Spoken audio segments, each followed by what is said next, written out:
सूरत के एक छोटे से घर में एक पिता अपनी दो बेटियों को बता रहा है कि अगले महीने से उनका स्कूल बदल जाएगा। मतलब प्राइवेट स्कूल से सीधा सरकारी स्कूल। यही कहानी है भारत की असली इकोनॉमी की दोस्तों, जो जीडीपी के आंकड़ों के पीछे छिपी हुई है। इस पिता का नाम है अल्पेश भाई। कुछ साल पहले तक इनकी कहानी एक सक्सेस स्टोरी की थी दोस्तों। गुजरात के एक गांव से सूरत आए, दुनिया के सबसे बड़े डायमंड हब में डायमंड फैक्ट्री में काम करना शुरू किया। सैलरी लगभग 35,000 पहुंच जाती है।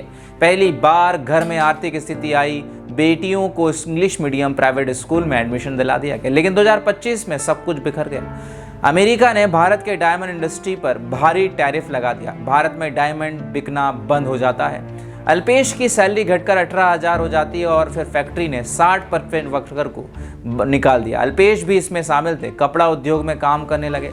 सिर्फ 12,000 रुपए मिलता था। आज बेटियां वापस सरकारी स्कूल में पढ़ रही है। सब उस वक्त का हो रहा है जब सरकार बार बार कह रही थी भारत दुनिया के सबसे बढ़ते हुए तेज इकोनॉमीज में है। जीडीपी लगभग 8.2% है। लेकिन 10 मई 2026 के बाद हैदराबाद की एक रैली में खुद प्रधानमंत्री ने अपील की है कि साल में सोना मत खरीदो, विदेश यात्रा कम करो, पेट्रोल डीजल कम यूज करो, इस्तेमाल करो। बहुत सारी चीज़ों पर जो है उन्होंने बात करी। एक तरफ ग्रोथ की कहानी, दूसरी तरफ जनता से किफ़ायती अपील।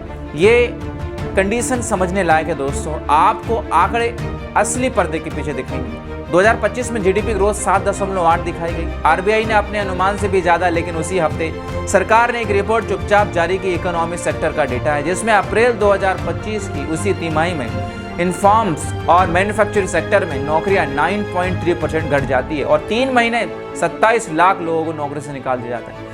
आगे की मुश्किलें और ज्यादा हो जाती है। एआई की वजह से वर्ल्ड इकोनॉमिक फोरम के अनुमान से 2030 तक 9 करोड़ नौकरियां खतरे में आ सकती है। अकेले भारत में आईटी सेक्टर में अगले 2 से 3 साल में लगभग 4 से 5 लाख नौकरी चली जाएगी। मतलब ये आंकड़ा बढ़ते जाएगा। बाजार में इतनी खरीदारी कैसे करेंगे लोग? कार, एसी, फ्रिज, मोबाइल सब कुछ बिक रहा है। जवाब है कर्ज। आरबीआई डेटा के अनुसार मुताबिक लगभग 41.3% लोग जो है कर्ज में फंसे हुए हैं। मतलब 2021 में 36% आंकड़ा 2000 बढ़ते बढ़ते 53% तक पहुंच गया है। ईएमआई गाड़ियों पर लदी हुई है। लोगों के पास हर घर के में ईएमआई है दोस्तों।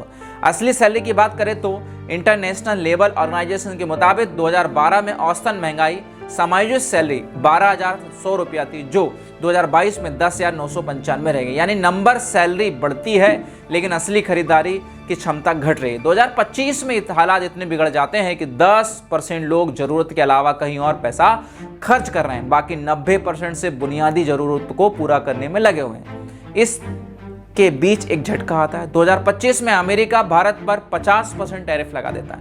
बदले में रूस से तेल खरीदना बंद करवा देता है। अमेरिका 500 अरब डॉलर का सामान खरीदने का वादा तो करता है, लेकिन तीसरी तिमाही में 2026 में ईरान युद्ध के बाद हार्मुज स्ट्रेट बंद हो जाता है और दाम 58%, फर्टिलाइजेशन 66% तक पहुंचकर बढ़ जाते हैं और 55% मिडिल ईस्ट में मांग की वजह से ये चीजें बहुत ज्यादा बढ़ जाती है। एलपीजी सिलेंडर के दाम 2000 से 2500 तक हो चुके हैं कॉमर्शियल के। पेट्रोल डीजल 10 दिन में 7 रुपए तक महंगा हो चुका है। लेकिन सरकारी आंकड़े में महंगाई दर 3.93% दिखाई देती है। जेएनयू के अर्थशास्त्री अरुण कुमार के मुताबिक गरीब तबके के लिए असली महंगाई 4% नहीं बल्कि 60% हो चुकी है। आज चीनी के दाम देख लीजिए दोस्तों। रुपया भी 20 मई के बाद 96.90 मतलब $65 पर गिर चुका है। यहां पर सीधा असर तेल, खाद, मशीनरी, हाई इंपोर्ट चीज पर भी पड़ा है। भारत का फॉरेक्स रिजर्व 728 अरब डॉलर से गिरकर 667 अरब डॉलर पर आ गया है। मतलब फॉरेन रिजर्व भी हमारे पास कम है। 471 अरब डॉलर बचा हुआ है, सिर्फ 6 महीने इंपोर्ट के बराबर। विदेशी निवेश भी पीछे हट रहा है।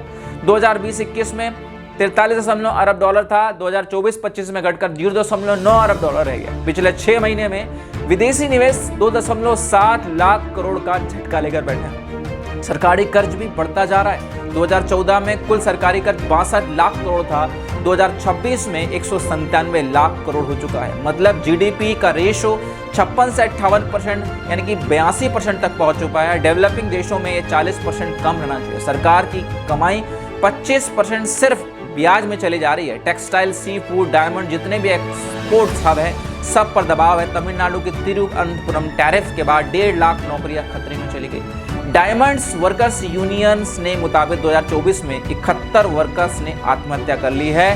साल भर में 50,000 वर्कर्स सूरत छोड़कर लौट गए अपने गांव। 2018 से सरकार ने वादा किया था कि 2025 तक भारत 5 मिलियन ट्रिलियन का इकोनॉमिक बेस बन जाएगा। 2026 में भारत इकोनॉमी 3.9 ट्रिलियन पर अटक गई है दोस्तों। ये आंकड़े चमका देने वाले, चकमा देने वाले हैं, लेकिन जमीनी हकीकत कुछ और ही कहानी है। सिर्फ अल्पेश की कहानी नहीं है दोस्तों, ये लाखों परिवार की कहानी है। अगर वीडियो आपको सोचने पर मजबूर कर देता है तो शेयर करना ना भूलना। कमेंट में बताओ कि असली ग्रोथ सिर्फ कमजोरी पर है या फिर हमारी नीतियों पर। हाँ, चीनी के दाम देख लीजिए, हमारे यहाँ जो चीजें खाई जा रही है वो चीजों को देख लीजिए, सब के सब नकली परोसा जा रहा है। मार्केट में क्या खाएं क्या ना खाएं ये भी चीजें आप देख ही रहे हैं, कितना ज़्यादा जोरों शोरों से चीज़ें में मिलावट चल रही है दोस्तों। अगर आपको वीडियो अच्छा लगता है तो जो ज़रूरतमंद है लोग जो देख सकते हैं, चीज़ें को बचा सकते हैं, पैसा बचा सकते हैं, कैसे पैसे बचा सकते हैं आप, क्योंकि 2027 में ये महंगाई दर बहुत ज़्यादा आगे बढ़ने वाली है। इसके बाद हम एक और चीज़ पर बात करेंगे दोस्तों कि आज अगर मैं 100 परिवार की गिनती करूँगा तो लगभग जो है 99 परिवार जो है कर्ज में दबा हुआ है। 2027 में ये आंकड़े बहुत ज़्यादा गंभीर करने वाले हैं, क्योंकि सी फूड, खाने की चीज़ें, ये सब महंगी हो जाएगी। इसका सीधा साधा असर आपको दिख रहा होगा। अगर आपके क्षेत्र में चीज़ें और बढ़ी हुई है, महंगाई बढ़ी हुई है, कि कौन कौन सी चीज़ें पहले से ज़्यादा उनके दाम बढ़े हुए हैं, तो प्लीज़ कमेंट में बताइए और वीडियो को शेयर करना ना भूलना। अगर नए हैं हमारे चैनल पर तो प्लीज़ विश्वास बढ़ाने के लिए सब्सक्राइब करना ना भूलना दोस्तों। जय हिंद दोस्तों।